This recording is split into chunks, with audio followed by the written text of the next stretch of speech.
chicks and got them jumping out their seat, cause it's demon really lit.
'91.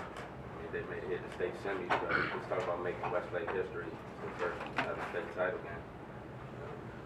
We made it far this year.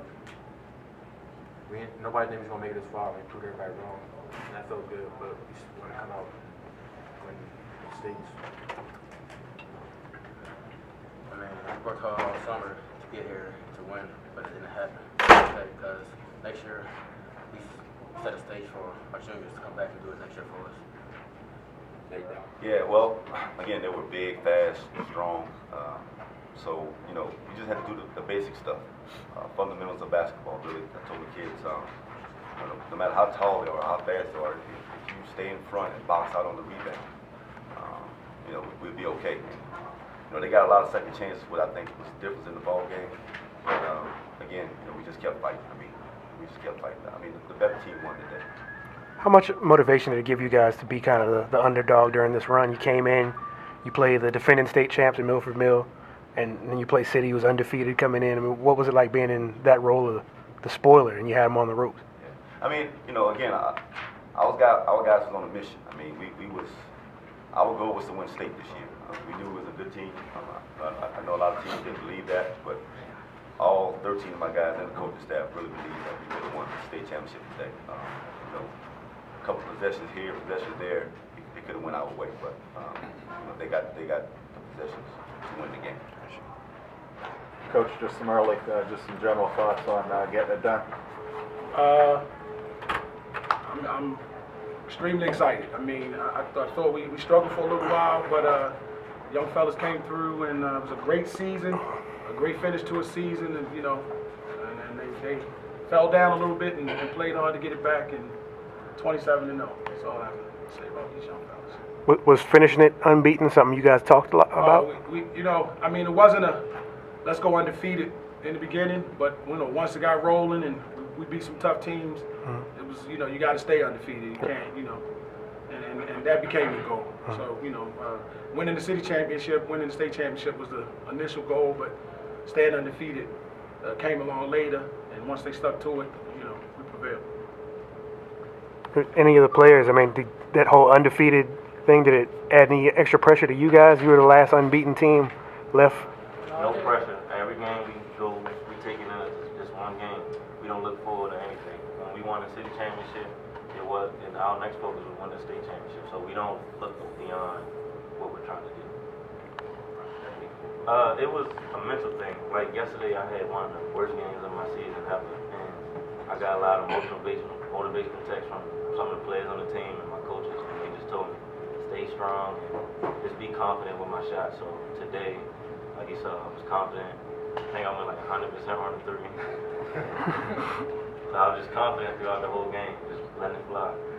Tim, when you were kind of out with foul trouble in the third for a while, and then came out in the fourth and just hit the 1-3 right away, did you come in with the idea that you were going to make a play? I didn't have the idea. It was just playing the game of basketball. My mind wasn't on shooting another three, so I think Blair swung it to me, and I was wide open, so I knocked it down. It's rare to have this many seniors on one squad. Have they made it a lot easier for you this year? Have you gotten to the point where they can kind of do some of the coaching on the floor for you? No. The reason that we had so many seniors, we talk family, and a lot of guys have been in the program for 4 years, and my JV, I had some kids on junior varsity that actually could have played varsity, but we prevailed and won the city championship, so, you know, the plan worked. I wanted to keep those kids together, keep them active in the program. You know, they're not the best basketball players, but they're great young men, and, you know, they're brothers to these young men, and it was better to keep my seniors together than to break them up for basketball reasons. And it just happened we had a great season along with them being there. So I've never had 10 seniors on the team as long as I've been coaching. It was a tough senior day, a very expensive senior day. Omari, how's it feel to see that right there next year? Man, it's amazing. Honestly, I'm really laid back right now. I don't even think it hit me yet. I'm a little in shock. I know later's gonna hit me, and I'm gonna go crazy. Omari, you had a big game too. I mean, 15 points, 15 rebounds. Just talk about, you know, the kind of advantage that you had inside today. You know, crashing the boards. I just came out today thinking I'm gonna just go get it, and then we they were killing us on the rebounds early, so I made a mental decision. I told my teammates, Jawan and John, every rebound has to be out in the fourth quarter, every single one. I didn't give them any rebound. I want to get every rebound. And the seniors, you know, right there, last couple seconds of the game, you get subbed out. Talk about just that feeling, last game of your high school career, you know, watching it from the bench, just the feeling, I'm about to hold a trophy. It's a great feeling, coming out of the game, watching the clock run out. It's a great feeling. It's out last year, and everybody's dream, I'm pretty sure, is to go undefeated or at least win a championship. We have 2 of them on our plate, and it couldn't be any better. Coach, how's it feel to join your dad as far as coaching a perfect season? It's quite an accomplishment. It's definitely an accomplishment. I have something that my father doesn't. He doesn't have a state championship. Talk about your relationship a little bit with your dad. I mean, your dad is a legend in Baltimore, and I know that your dad's been kind of, you know, you guys, you're your own person. You want to be your own person. What does this mean to you personally? My father's my idol. I mean, you know, like most young men don't have a father to idolize. I have a father, I have an idol, and we happen to have the same last name. I got into this because of what I saw him do as a coach. To join a legacy of undefeated and all that, I mean, that's fine, but to see these 3 go off and go to school and call me later and say, Coach, I miss you, that's more to me than any of this. So, you know, it is bigger. That's bigger to me than any of this. I mean, I'm proud, I'm happy, but these guys, all my guys, you know, even I got guys that played for me at City back in '95 that I'm still in touch with. You know, I'm reading texts in the locker room. They said they here, they crying for me. You know, that's more important to me than the game itself. You know, the relationships that I build with young men, and to see these young men, you know, become men and bring their children to see me. You know, that's more important. I got 24 years in this game now, and you know, because of my father. So, you know, it's what it is. But I have become Daryl Wade. I'm no longer Bob Wade's son. You know, people respect me as a coach, and that's all I wanted. And I earned that. Nobody gave that to me. I earned that. Just like these guys earned that 27-0 season.